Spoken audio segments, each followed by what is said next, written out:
Nag-outing lang kami. Nag-outing kayo? Ganyan na suot mo?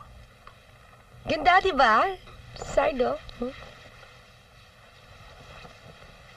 Schoolmate ba kayo? Hindi. Customer ko siya sa parlor. Ako, sa Matuti ako graduate. Eh kayo, saan kayo nagkakilala? Common friends. Kakilala niya rin kasi yung kaibigan kong surgeon. Wow, doktor ka? Uy, may tatanong sana ako sa'yo. Kaso wag na, jahe. Sige, okay lang. Free consultation naman ako eh. Ano ba yung tawag dun sa pamagpapa-opera ka? Para maging virgin ulit? Landscape. Yun!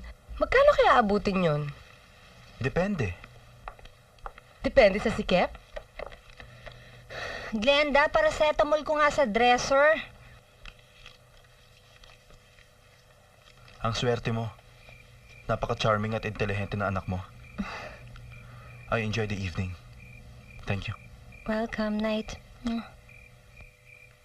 Bye. Ingat.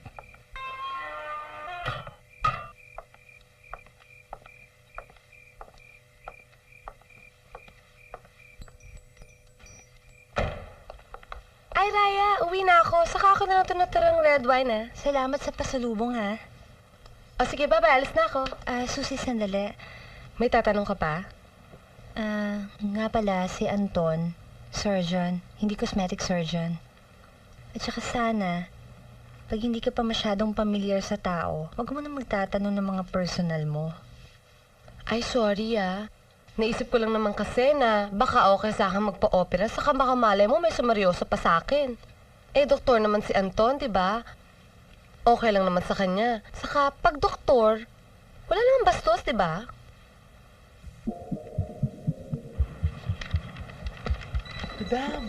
Madam, sumagot na si Mr. Peterson. Interesado silang mag-import ng line natin sa East Coast. Alam mo, kailangan natin ng market sa labas ng Pilipinas para mag-survive tayo kung hindi. Magbabawas tayo ng tao. Tapos, lilipat tayo ng office para makasave sa rent. Tapos, mawawalan na ako ng work. Hanggang sa maging miserable ang buhay ko. Hanggang sa gumapang ako sa lusa. Nabasa mo yung utak ko? Hindi. Napanood ko sa TV drama.